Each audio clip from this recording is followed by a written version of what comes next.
Channel ചർച്ചയിൽ ഇന്നലെ ഒരു ദിവസമാണ് വസ്തുതാപരമായിട്ട് ഞങ്ങളുടെ പ്രശ്നങ്ങൾ അഡ്രസ്സ് ചെയ്ത് കണ്ടത്. റിപ്പോർട്ടർ ചാനലിൽ ചർച്ചയായിരുന്നു. ഞാൻ ഇന്നലെ ഡിബേറ്റ് കണ്ടായിരുന്നു ഡോക്ടർ അരുൺകുമാർ സാറിൻ്റെ. അതിൽ കറക്റ്റായിട്ട് നമ്മുടെ പ്രശ്നങ്ങൾ തെളിവ് സഹിതം എടുത്ത് സംസാരിച്ചിരിക്കുന്നു. ഇങ്ങനെയാണ് നമ്മളൊരു ചർച്ച ആഗ്രഹിക്കുന്നത്. അല്ലാതെ ഇതിന് ആരെങ്കിലും പറയുന്ന ഡിസ്കഷൻ അങ്ങനെയല്ല. ആരോ പറയുന്ന നുണക്കഥകളെല്ലാം വിശ്വസിച്ച് പലയിടത്തു നിന്നും പല രീതിയിൽ പല സമരപ്പന്തലിൽ നിന്നും സംസാരിക്കുമ്പോൾ നമുക്ക് തന്നെ വേദന തോന്നിയിട്ട് ഞാൻ ആശാ വർക്കറാണ്. ഒരു കാര്യം ചോദിച്ചോട്ടെ, 7000 രൂപ കൂട്ടണമെന്നാണ് അവരുടെ ആവശ്യം. നിങ്ങൾക്ക് 7000 മതിയോ? ഞങ്ങൾക്ക് കൂട്ടണമെന്ന് ഘട്ടം ഘട്ടമായിട്ട് കൂട്ടണമെന്ന് തന്നെയാണ് ഞങ്ങളുടെ ആവശ്യം. പക്ഷേ ഈ പറയുന്നത് പോലെ 21,000 രൂപ എന്ന് പറയുന്ന മാന്ത്രിക സംഖ്യയിലേക്ക് ആശമാരുടെ കണ്ണും മഞ്ഞളിപ്പിച്ച് കൊണ്ടുവന്ന് ഞങ്ങളൊരിക്കലും നിർത്തില്ല. ഒരു ആശമാരെയും ഞങ്ങൾ കൊണ്ട് നിർത്തില്ല. അല്ല, ഞാൻ അംഗൻവാടി വർക്ക്. അംഗൻവാടി നമ്മൾ ഇവരെ പിന്താങ്ങാൻ വേണ്ടി വന്നതാണ്. നമ്മൾ അംഗൻവാടി വർക്ക് ചെയ്യണതാണ്. ഇവര് ആശാ വർക്കറാണ്. എന്താ ചേച്ചി ആവശ്യം ഉന്നയിച്ചിരിക്കുന്നത്? നമ്മൾ അംഗൻവാടിക്കാരാണ്. നമുക്ക് ഉള്ള വേതനങ്ങളെല്ലാം നമുക്ക് ലഭിക്കണം. കേന്ദ്ര സർക്കാർ തരാമെന്ന് പറഞ്ഞിരിക്കുന്ന ആനുകൂല്യങ്ങളെല്ലാം നമുക്ക് കിട്ടണം. അംഗൻവാടി ടീച്ചറാണ്. അംഗൻവാടി ടീച്ചറാണ്. ഇത് ആശാ വർക്കർമാരുടെ സമരം എന്നാണല്ലോ പറഞ്ഞത്. ആശാ വർക്കർമാർ സമരമാണെന്ന് പറഞ്ഞ് നമ്മളെ സ്കിൽ വർക്കേഴ്സ് അല്ലേ നമ്മളെല്ലാവരും. അപ്പം നമ്മളെയും ഇതിനകത്ത് പെടുത്തിയിരിക്കുകയാണ്.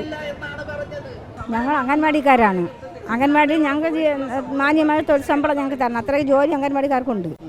അതിനാണ് നമ്മൾ ഇറങ്ങിയത്. പക്ഷേ ഇപ്പോൾ ആശാ വർക്കറും നമ്മൾ കൂടെ ആയതുകൊണ്ട് ഇപ്പോൾ ഒന്നും നടക്കുന്നില്ല സമരം. അതാണ് നമുക്ക് ശമ്പളമൊന്നും നമുക്ക് ഇല്ല. കുറവ് മിച്ച ലീവ് അങ്ങനെയൊക്കെയുള്ള കാര്യങ്ങളൊക്കെ നമുക്ക് ചെയ്യണം. അംഗൻവാടിയാണ്. നമുക്ക് ശമ്പളം വർദ്ധിക്കണം. ചേച്ചി നമുക്കിപ്പോൾ ഓണറേറിയമാണ് തരുന്നത്. അംഗൻവാടി ജീവനക്കാരാണ്. ആകെ 12,500 രൂപയാണ് ഞങ്ങൾക്ക് ശമ്പളം. ഈ ശമ്പളം കൊണ്ട് ഇന്ന് ഈ നാട്ടിൽ നമുക്ക് ജീവിക്കാൻ പറ്റുമോ? അതുകൊണ്ട് ഞങ്ങൾ ഒരുപാട് ജോലികൾ ഞങ്ങൾ ചെയ്യുന്നുണ്ട്. കേന്ദ്രത്തിൽ ഒരുപാട് ജോലികൾ നമ്മൾ അംഗൻവാടിക്കാർ ചെയ്യുന്നുണ്ട്. ഇത് ആശമാരുടെ സമരം. ഇന്ന് ഞങ്ങൾ ഇവിടെ കൂടിയിരിക്കുന്ന കുറേ അംഗൻവാടിക്കാരാ. ഞങ്ങൾ ഇവിടെ സമരത്തിന് വന്നതാ. ഇവരുടെ സമരമാണല്ലോ. അപ്പം നമ്മളും വന്ന് അംഗൻവാടിക്ക് വേണ്ടി തന്നെ നമ്മൾ വിളിച്ചത് അംഗൻവാടി സമരത്തിന് വേണ്ടിയാണ് വിളിച്ചത്. കുറേ പേര് അംഗൻവാടിക്കാരാണ്. ഉണ്ട്, അംഗൻവാടി ജീവനക്കാരും ഉണ്ട്. ഇപ്പോൾ ഇന്ന് ഏറ്റവും കൂടുതൽ അംഗൻവാടിക്കാരാണുള്ളത്. അതെ, ഞങ്ങൾ സ്കീം വർക്കേഴ്സിൻ്റെ ഇതിലാണ്. ആശ അംഗൻവാടി പാചക തൊഴിലാളി സ്കീം വർക്കേഴ്സിൻ്റെ കീഴിലാണ് കേന്ദ്ര സർക്കാരിൽ ഞങ്ങളെ അറിയപ്പെടുന്നത്.